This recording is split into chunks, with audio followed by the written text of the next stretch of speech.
सबैजनालाई जय सीताराम। म आज मिथुन राशि हुने व्यक्तित्वहरूको मासिक राशिफल जेठ महिनाको राशिफल बताउनका लागि उपस्थित भएको छु।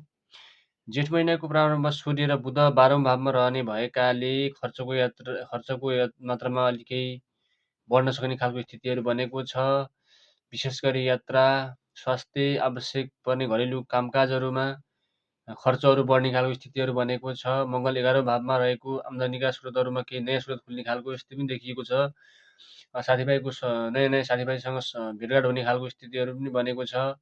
र जेठ 15 गतेदेखि पछि बुध प्रथम भावमा प्रवेश गरेपछि आर्थिक निर्णयमा स्पष्टता आउने खालको स्थितिहरू पनि बनेको छ। व्यापारिक क्षेत्रमा नै राम्रो स्थितिहरू बनेको छ।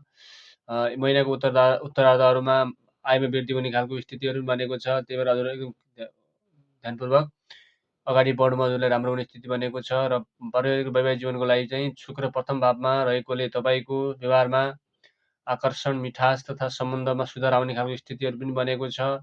वैवाहिक जीवनमा पनि जीवनसाथीसँगको सम्बन्ध सुमधुर बन्न सक्ने खालको स्थिति बनेको छ। सूर्य 12औं भावमा भएकाले मनभित्र केही चिन्ता वा दूरीको भावमा दूरी रहने खालको स्थितिहरू पनि बनेको छ। र जेठको 25 गतेपछि शुक्र दोस्रो भावमा प्रवेश गरेपछि परिवारभित्रको वातावरण केही सहज सन्तुलित रूपमा रहने अगाडि स्थितिहरू पनि बनेको छ है। पढाइ लेखाइमा पनि तपाईँको पढाइ लेखाइ मध्यम स्थितिहरू बनेको छ। पढाइ लेखाइमा त्यति राम्रो देखिएको छैन। पढाइ लेखाइमा अलिक ध्यान दिनु होला।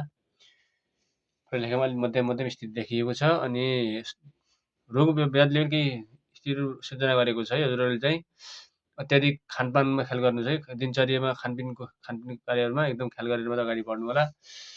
पेटको समस्याहरू आउने खालको स्थितिहरू देखिएको छ। मानसिक समस्याहरू आउने खालको, शारीरिक समस्याहरू केही सन्तुलन नमिल्दाखेरि स्वास्थ्यमा समस्या आउने खालको स्थितिहरू बनेको छ। त्यही भएर मिथुन राशिको समग्र स्थिति हेर्दाखेरि खर्च योजनामा आत्मसुधार केन्द्रित केही समय बित्ने खालको स्थिति बनेको छ। आर्थिक क्षेत्रमा पनि केही सम्बन्धमा करियर महिनाको केही नियन्त्रित रूपमा अगाडि बढ्ने खालको स्थितिहरू बनेको छ।